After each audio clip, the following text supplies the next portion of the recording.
Bonjour les sportifs connectés, c'est Jérôme du blog montrecardogps.fr. Je vais vous parler du Suunto Plus Store parce qu'il y a des outils qui sont un peu cachés mais dont certains sont quand même bien sympas. Au départ c'était Suunto Plus, ça proposait des écrans supplémentaires avec quelques fonctionnalités particulières. Ensuite Suunto a ajouté les guides qui ouvraient l'intégration de partenaires pour pouvoir transférer les entraînements programmés d'une plateforme vers l'application Suunto. Et enfin, Suunto Plus est devenu le Suunto Plus Store, une plateforme sur laquelle on peut télécharger des applications, un petit peu comme un embryon de Connect IQ sur Garmin. Mais ce qui est intéressant, c'est que les fonctionnalités se sont bien développées. Il y a des choses qui sont toutes simples, il y a des choses qui sont déjà un petit peu plus avancées et qui peuvent être intéressantes à utiliser. Suunto Plus Store n'est pas compatible avec toutes les montres, d'accord ? Il faut une montre de la série des Suunto 3, Suunto 5 ou Suunto 9. Ça marche aussi pour la 5 Peak, la 9 Peak, la 9 Peak Pro, la 9 Barreau, etc. Et puis la verticale. Je vais d'abord vous montrer dans l'application tout ce qu'on peut télécharger. Je ferai des allers-retours avec les écrans pour vous montrer à quoi ça ressemble sur la montre. Et puis en fin de vidéo, je basculerai sur la montre pour vous montrer cette fois comment utiliser les applications que vous aurez téléchargées sur la montre. Pour accéder au Suunto Plus Store, on clique sur l'icône de montre en haut à gauche. Et là, on trouve sur le premier bloc le Suunto Plus Store en soi. Ensuite, on a en dessous les guides. Là, ce sont les entraînements qui sont synchronisés depuis des plateformes partenaires. Ça inclut également des segments Strava Live. Alors là, il y a beaucoup moins de montres qui sont compatibles. C'est la Suunto 9 Peak Pro et la verticale. Ensuite, on peut ici créer des entraînements perso, des entraînements structurés. En dessous, on peut afficher des entraînements qui sont déjà tout faits ou alors explorer les partenaires pour aller transférer des entraînements depuis, par exemple, Training Peaks. Après, on a mes applis sportives Suunto Plus. Ça, ce sont les applications qui sont ou qui ont été transférées dans la montre. Donc on a une limite de 15 applications qui peuvent être stockées en même temps dans la mémoire de la montre. Et ici, on va pouvoir installer ou désinstaller ce qu'on veut. Après, il suffira de faire une synchro pour que ça s'applique sur la montre. On passe maintenant aux applications qu'on peut télécharger depuis le Suunto Plus Store. Alors il y a différentes catégories. Certaines applications, on les retrouve dans plusieurs catégories. Si je vous trouve un exemple, je pense que dans Run. Voilà, Race Time, celle-là, on va la retrouver dans la catégorie Race, ici Race Time. Donc on trouve pour commencer des applications liées à des devices. Ce sont des capteurs externes qui nativement ne sont pas compatibles avec les montres Suunto, mais via une application, on peut les rendre compatibles et les connecter. Donc moi par exemple, j'ai déjà utilisé Active Look pour connecter des lunettes visualisation tête haute. Core qui est un capteur de température corporelle. Et en revanche, je n'ai jamais utilisé Train Red. Alors j'ai regardé, c'est un capteur d'oxygénation musculaire qui est différent de l'oxygénation sanguine qui est mesurée avec l'oxymètre de pouls qui est au dos de la montre. Là, il y a une catégorie New. Pour moi, elle devrait être tout en haut. On peut la passer parce que bien sûr, toutes celles-là, on les retrouvera plus loin. On a ensuite la catégorie Run. Shoe Tester, c'est un genre de test qui va vous permettre de comparer l'impact de différentes chaussures sur la même séance. Donc ça commence par 15 minutes d'échauffement. Et ensuite, il y a 5 minutes de test par chaussure avec un maximum de 4 chaussures. Et on passe d'une chaussure à l'autre en appuyant sur le bouton Lap. Et après, on va pouvoir comparer les données des 3 dernières minutes de chaque test avec chaque paire de chaussures. Ça compare la distance parcourue et la fréquence cardiaque pour voir si, par exemple, une chaussure avec une lame de carbone est réellement plus efficace qu'une chaussure classique. Running Economy, c'est un petit peu similaire, mais là, ce n'est pas un changement de chaussure, c'est un changement de votre façon de courir. Typiquement, si vous changez votre cadence, donc ça commence aussi par 15 minutes d'échauffement. Ensuite, il y a une comparaison entre la fréquence cardiaque et l'allure ajustée à la pente. Et vous pouvez faire 5 minutes à une certaine cadence, ensuite vous faites 5 minutes à une autre cadence et vous allez pouvoir comparer l'impact que ça a sur, par exemple, votre fréquence cardiaque. Climb, c'est un écran qui va d'abord détecter automatiquement les montées et les descentes. Donc pour ça, dès qu'on passe 10 mètres de dénivelé, l'écran de la montre il va basculer sur l'écran Climb et ça va afficher les données juste pour la montée en cours. Ça affiche le nombre de montées, donc le numéro de la montée, si c'est la 3e montée de votre parcours. Et ensuite, il y a quelques données qui sont relatives au D+, à la pente, à la vitesse verticale. Alors, ce n'est pas comme Climb Pro de Garmin, ce n'est pas prédictif, ça ne peut pas savoir combien de D+ il reste à faire jusqu'en haut de la montée, mais ça peut vous montrer à quelle vitesse verticale vous êtes en train de monter, des choses comme ça, pour gérer votre effort. Ghost Runner, c'est un partenaire virtuel qui est calé soit sur l'allure du premier kilomètre. Alors ça, je trouve pas ça très pertinent parce que souvent sur une course, c'est quand même assez rare qu'on fasse le premier kilomètre à la même allure que tout le reste. Ou sinon, ça se cale sur le dernier tour manuel. Voilà, à savoir, en fait, il faut vous lancer, que ce soit sur un entraînement ou une course. Vous lancez, arrivez à votre régime de croisière, vous marquez un tour et vous aurez ensuite un partenaire virtuel à cette allure. Sprint, c'est un petit peu comme Climb, c'est un écran qui va cette fois détecter non pas des variations de D+, mais des variations d'allure. Donc si vous faites du fractionné, eh bien, ça va détecter les phases où vous courez vite, les phases où vous courez lentement, et ensuite ça va afficher des données juste pour la phase dans laquelle vous êtes en ce moment. Ce qui est intéressant avec Climb et avec Sprint, c'est que non seulement ça change l'affichage de l'écran, mais ça marque aussi des tours automatiques à chaque variation qui est détectée. Donc c'est-à-dire que en fin de séance, quand vous plongerez dans l'analyse des données sur l'application Suunto, eh bien vous allez pouvoir analyser vos données que sur les montées ou que sur les descentes ou pour les sprints par exemple que sur les phases rapides. TrainingPeaks, ça ne nécessite pas d'être abonné à TrainingPeaks, mais ça n'a pas d'intérêt si on ne l'est pas. C'est un écran particulier qui permet d'afficher des données. On en trouve en run, on en trouve en vélo aussi. Test de Cooper, bah là c'est simple, hein, c'est un écran qui va décompter les 12 minutes pour faire un test. Alors moi ce que je lui reproche c'est que je trouve qu'il manque un champ de données qui calculerait l'estimation de la distance parcourue au bout des 12 minutes. En gros, quand on se lance sur un test Cooper, on sait à peu près quelle distance on va faire, si on va faire 3000, si on va faire 3002. Et moi, j'aurais bien aimé que cet écran, il nous indique, bah voilà, si tu continues à cette allure, tu arriveras à 3150. Et donc, on en déduit qu'il faut accélérer un petit peu. Mais il n'y a pas ça. Ensuite, on a un test de seuil lactique. Aérobic découpling, ça c'est un test pour mesurer la dérive de la fréquence cardiaque sur un effort long. C'est-à-dire que si vous allez à une allure donnée pendant 2 heures ou 3 heures ou 4 heures, eh bien, au départ, vous allez peut-être être à 140 pulsations par minute. Et puis petit à petit, au bout d'un certain moment, votre cœur il va dériver et vous n'arriverez pas à maintenir la même fréquence cardiaque en maintenant la même allure. Vous allez conserver une même allure, mais votre fréquence cardiaque elle va augmenter, augmenter, augmenter. Ça se produit souvent dans les fins de course. Donc là, vous allez pouvoir le visualiser. Cadence, c'est un métronome qui est réglé par défaut sur la plage, 160-180 pas par minute. Alors c'est un petit peu trompeur parce qu'ils affichent divisé par 2. Donc en fait l'écran va afficher 80-90 et en fait il faut multiplier par 2 ou bien vous comptez que vos pieds gauche et pas gauche-droite, gauche-droite, gauche-droite. Après on a différents écrans qui vont estimer le temps de fin de course. Donc Race Time, c'est un peu bizarre, c'est un écran qui affiche sur le même écran le temps estimé pour 5 km, 10 km, semi-marathon, marathon, en fonction de l'allure actuelle à laquelle vous êtes. Pour l'ultra, c'est 50 km, 50 miles, 100 km, 100 miles. Après, on a des écrans qui, eux, sont un peu plus spécifiques. On a une estimation marathon, semi-marathon. Last kilomètre, last mile, ça, c'est un écran qui va afficher les données sur le dernier kilomètre, mais glissant. Donc c'est pas tout à fait comme un tour automatique. Un tour automatique de 1 km, mettons, les données affichées à l'écran sont remises à 0 chaque fois que vous passez 1 km. Voilà, c'est glissant. Donc si vous en êtes à 1400 mètres, eh bien, il va afficher les données sur la portion 400 mètres, 1400 mètres. Ensuite, on a des écrans différents pour afficher des données sur des séances d'intervalle, sur le plat ou en montée. On peut passer au vélo. Sprint, c'est exactement comme le sprint pour la course à pied. Ça détecte des variations d'allure. Simplement, là, l'affichage est un peu changé et il est plutôt centré sur l'affichage de la puissance. TrainingPeaks, même chose, un écran qui affiche des données avec là une focus sur la puissance de pédalage.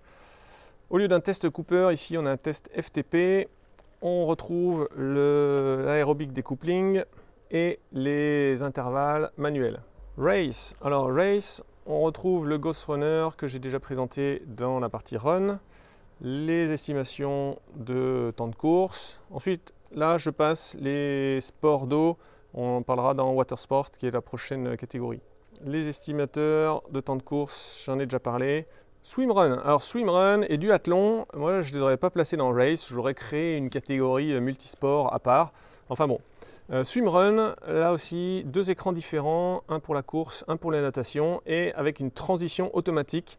Donc ça, c'est une application qui est plutôt sympa. Duathlon, alors duathlon, je trouve que le nom n'est pas génial.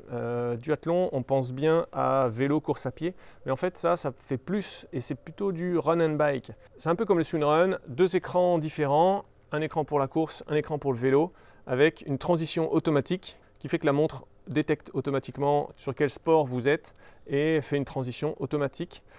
Pour ces 2 sports, comme pour Climb, comme pour Loop, etc., il y a des tours automatiques qui sont créés à chaque fois, qui fait qu'une fois votre séance terminée, eh bien, dans l'application Suunto, vous allez pouvoir analyser que les segments de course, par exemple, ou que la partie natation, que la partie vélo. Donc plutôt sympa.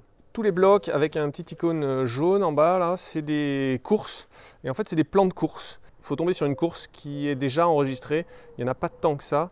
Vous allez pouvoir l'installer sur la montre et vous allez avoir un profil de course, ce qui vous donnera des infos sur le dénivelé à venir, sur les ravitaux, etc. Mais il n'y a pas énormément de courses qui sont déjà présents. Il y a pas mal de World Trace Series. Les sports d'eau, alors Surfer, c'est un écran qui affiche la dernière vague, la plus longue vague, la vitesse max. Direct Pass, ça c'est plutôt sympa. C'est une application qui va comparer la distance que vous avez parcourue avec la distance directe en ligne droite entre votre point de départ, votre point d'arrivée. Donc ça, je pense que ça peut être utile en natation en eau libre pour voir si vous nagez droit ou si vous faites des zigzags. Ensuite, il y a des écrans de voile qui font des décomptes automatiques jusqu'au départ d'une régate. Swim Timer, ça fait une détection automatique des intervalles et des repos. Ça affiche le nombre d'intervalles que vous avez fait, la durée du repos. Donc ça peut être utile, même en piscine. Là, on voit une photo d'eau libre, mais en piscine, si vous faites des séries, bien là, ça va vous compter les séries, ça va vous compter le repos que vous faites au bord. Physiology, alors on passe le Shoes Tester, on l'a déjà vu en course à pied. Burner, ça c'est un écran qui va présenter la consommation énergétique par heure et la répartition glucides-lipides. Donc là, ça peut servir pour votre alimentation par exemple. Strava, un écran qui va me montrer la mesure d'effort de Strava. Ensuite, différents écrans Training Peaks qui vont afficher le Training Stress Score, le Normalized Power, le Normalized Grade Pace, l'Intensity Factor. Voilà, tous des métriques si vous êtes abonné à Training Peaks. On passe les tests, on les a déjà vus. Alerte hydratation, alors là c'est pas très flexible, c'est soit une alerte toutes les 10 minutes, soit toutes les 15 minutes, soit toutes les 20 minutes. Le blip test, c'est un test, c'est le test des allers-retours. Donc là il faut marquer 2 lignes ou 2 cônes espacés de 20 mètres. Ensuite vous allez avoir 2 bips et il faudra avoir parcouru les 20 mètres entre ces 2 bips, demi-tour et repartir dans l'autre sens. Ça va de plus en plus rapidement et il y a de plus en plus d'allers-retours à chaque niveau. Les training tools, alors Climb, on l'a déjà vu. Loop, c'est pas mal. Alors il y a 3 loops, mais le concept est le même. Le concept de loop, c'est de faire un tour automatique basé sur un retour à la position de départ. Donc ça peut servir sur une piste d'athlétisme, ça peut servir, je sais qu'il y a des gens qui m'ont déjà demandé, ça peut servir en motocross par exemple. Et en fait vous aurez vos temps de passage à chaque tour qui seront enregistrés. Et comme les écrans Climb par exemple, sur les écrans Loop, ça marque des tours automatiques, ce qui fait que ça réinitialise l'affichage à l'écran, mais ça permet aussi de les analyser a posteriori dans l'application Suunto. Donc si le concept est le même, ce qui change dans ces différents loops, c'est simplement les données qui sont affichées. Donc par exemple, le premier c'est basé sur l'allure, le deuxième sur la puissance et le troisième sur la vitesse. Ensuite, Sprint, un peu le même système, on l'a déjà vu. Tabata, eh bien pour ceux qui pratiquent le Tabata, là c'est une application avec un timer, 20 secondes de travail, 20 secondes de repos, et puis 8 séries comme ça, et 1 minute de repos après les 8 séries. Pour le reste, je crois qu'on a déjà tout vu. Alors, qu'est-ce qu'il nous reste en outdoor? Eh bien, on a d'abord la météo. Alors, on a deux applications pour la météo. On a Weather Forecast.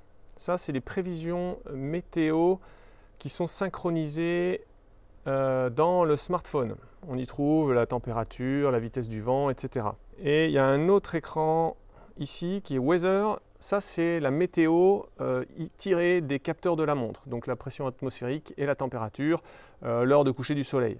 Ensuite, on a Emergency Info. Là, c'est les données qu'il faut rentrer dans l'application et qui seront ensuite affichées sur la montre. Donc on y rentre le groupe sanguin, des allergies, des infos médicales, si on a un pacemaker ou quoi. On peut rentrer un numéro de téléphone d'une personne à prévenir et elle va alterner toutes les 30 secondes entre afficher la moitié des données à chaque fois. Il n'y a pas d'appel automatique, hein, même si on rentre un numéro de téléphone, ça n'appellera jamais ce numéro de téléphone. Ça va simplement afficher à l'écran le numéro de téléphone de la personne à prévenir. Variomètre, ça c'est pour les gens qui font du parapente. Safe, c'est un écran qui va afficher des coordonnées GPS du point de départ, du point actuel. Ensuite, on a des informations sur les phases de la Lune, sur les horaires d'ensoleillement du Soleil. CO2, ça va, alors je ne vais pas dire calculer, mais ça va estimer l'économie de carbone que vous avez fait sur une activité typiquement de vélo taf par rapport à si vous l'aviez fait ce trajet en voiture. Alors je dis estimer parce que en fait à aucun moment on dit quel type de voiture on a. Donc en fonction de si vous avez une 108 ou un énorme 4x4 Audi, ça ne sera pas la même chose. Big Numbers. Ça, ça dit ce que ça veut dire, hein. Bon, en anglais. C'est un écran de données qui affiche peu de données, mais en gros, alors ça affiche l'heure, distance, durée, allure, vitesse, fréquence cardiaque. La petite difficulté, c'est que certes les données sont en gros, mais du coup il y a un défilement automatique. Donc ça fait que si vous cherchez à consulter la fréquence cardiaque, il va falloir attendre le défilement de allure, vitesse, fréquence cardiaque. En bas, on a un autre type de classement avec les applis sportives, les partenaires. Donc là, il y en a pour l'instant eu 10. Donc c'est là qu'on peut, par exemple, faire la connexion ou se déconnecter. Et puis les guides par Suunto, ça c'est des plans de course ou des entraînements programmés. Donc quand c'est en jaune, c'est un plan de course. Là, vous voyez, il n'y en a pas tant que ça. Ensuite, on a des entraînements déjà programmés. Il y en a donc un truc de yoga, un truc de renforcement musculaire, un course à pied, de la force, renforcement musculaire, natation. Voilà.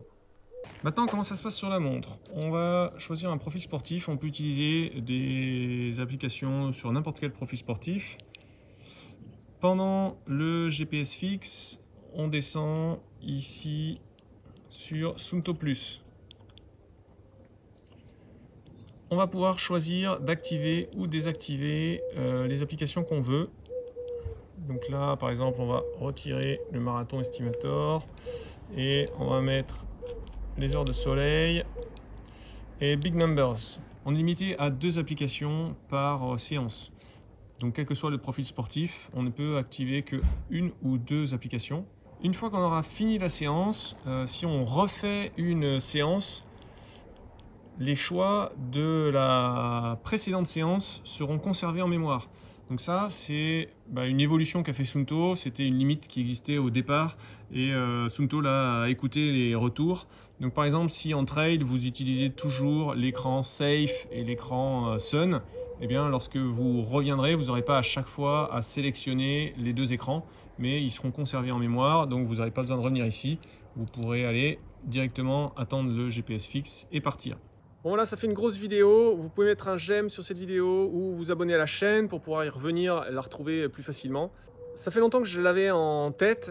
J'ai souvent longtemps repoussé parce que je savais que ça allait être une grande vidéo. En même temps, j'ai bien fait parce que le Suunto Plus Store s'est bien développé juste un peu avant l'été là. Mais c'est vrai que c'est nouveau, c'est pas forcément très simple et en même temps c'est dommage parce que, comme vous l'avez vu, il y a pas mal d'outils qui sont assez originaux, qui peuvent servir. Donc je vous laisse explorer ça, faire des tests et puis nous dire en commentaire si vous avez repéré des petits trucs qui marchent mal ou pas comme vous avez pensé. Moi, là, sur la plupart, je vous ai montré des écrans de manière très basique. Je ne les ai pas tous utilisés extensivement. Il y en a certains que j'utilise régulièrement, mais il y en a d'autres, je vous ai fait ça juste pour faire une photo.